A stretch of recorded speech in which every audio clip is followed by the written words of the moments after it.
വർഷം 2024. കൃത്യമായി പറഞ്ഞാൽ 2024 ജൂലൈ 30 വയനാട് ജില്ലയാണ് സ്ഥലം. 30 പുലർച്ചെ 1 മണിയോടുകൂടി ജില്ലയിലെ മേപ്പാടി പഞ്ചായത്തിലെ മുണ്ടക്കൈ ഗ്രാമത്തിന് മുകൾ വശത്തായി ഇരുവഴിഞ്ഞിപ്പുഴയുടെ പ്രഭവസ്ഥാനത്ത് ശക്തമായ ഒരു ഉരുൾപൊട്ടൽ ഉണ്ടാവുകയാണ്.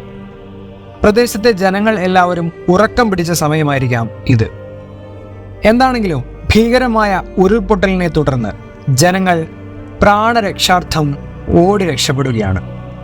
തങ്ങൾ വർഷങ്ങൾ കൊണ്ട് നേടിയെടുത്തതെല്ലാം മണ്ണും വെള്ളവും വിഴുങ്ങുന്നത് നോക്കി നിൽക്കാൻ മാത്രമേ ജനങ്ങൾക്കായുള്ളൂ. പുലർച്ചെ അപ്രതീക്ഷിതമായുണ്ടായ ഈ ഉരുൾപൊട്ടലിനെ വിശ്വസിക്കാൻ വരെ ആ പാവം മനുഷ്യർക്ക് സാധിച്ചിട്ടുണ്ടാവില്ല.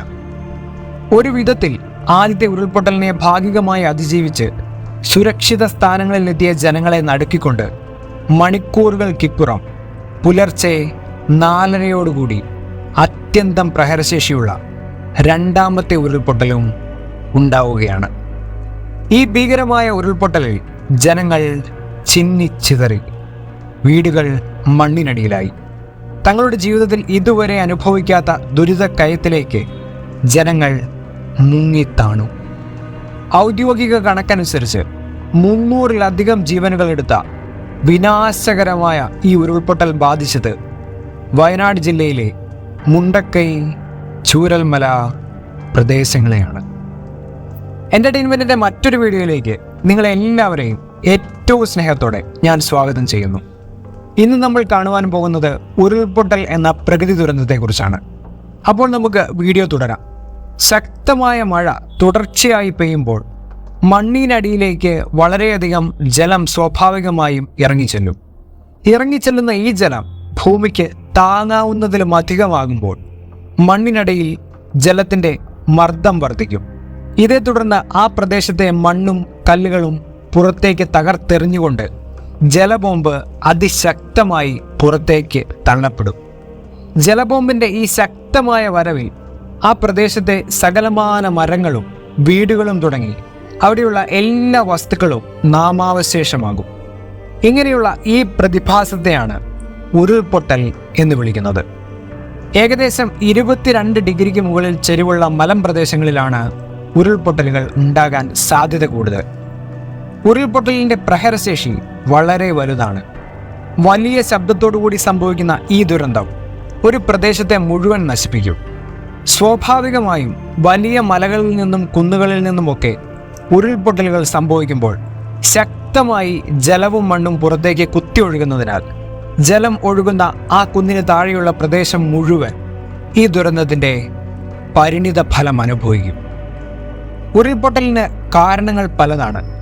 മലകളിലും കുന്നുകളിലും നടക്കുന്ന അശാസ്ത്രീയമായ നിർമ്മാണ പ്രവർത്തനങ്ങളും ഖനനവും മണ്ണിൻ്റെ ഘടനയിൽ വരുത്തുന്ന മാറ്റങ്ങൾ, കുന്നുകളിലെ പാറകളിൽ ഉണ്ടാകുന്ന വിള്ളലുകൾ, മലകളിൽ നിന്ന് താഴേക്ക് സ്വാഭാവികമായ നീർച്ചാലുകൾ തടസ്സപ്പെടുന്നതിലൂടെ വെള്ളം കെട്ടിനിന്ന് മണ്ണിലേക്കിറങ്ങി മണ്ണിൻ്റെ സ്വാഭാവിക ഘടനയിൽ ഉണ്ടാക്കുന്ന മാറ്റം, ചെറിയ ഇടവേളകളിൽ പെയ്യുന്ന അതിതീവ്ര മഴ, മരങ്ങളും ചെടികളും ഇല്ലാതായി മണ്ണൊലിപ്പുണ്ടാകുന്നത്, ഭൂമിക്കടിയിൽ മണ്ണൊലിപ്പുണ്ടാകുന്ന പ്രതിഭാസമായ സോയിൽ പൈപ്പിംഗ് എന്നിവയൊക്കെയാണ് ഉരുൾപൊട്ടലുകൾ ഉണ്ടാകാനുള്ള പ്രധാന കാരണങ്ങൾ.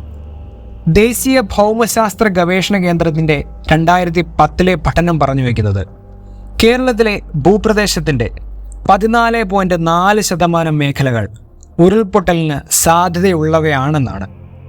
5607 ചതുരശ്ര കിലോമീറ്ററാണ് അപകടകരമായ മേഖല.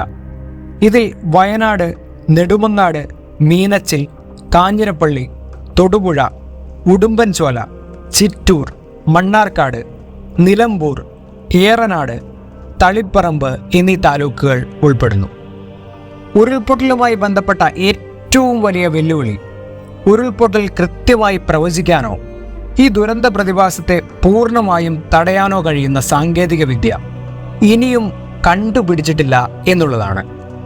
എന്താണെങ്കിലും അപ്രതീക്ഷിതമായി സംഭവിക്കുന്ന ഈ ദുരന്തം ചുറ്റും എന്താണ് സംഭവിക്കുന്നത് എന്ന് മനസ്സിലാക്കും മുൻപേ ജീവൻ കവർന്നെടുക്കുന്ന, അല്ലെങ്കിൽ ഒരു പ്രദേശത്തെ മുഴുവൻ നാമാവശേഷമാക്കുന്ന ഒരു ദുരന്ത പ്രതിഭാസമാണ് എന്ന കാര്യത്തിൽ തർക്കമില്ല.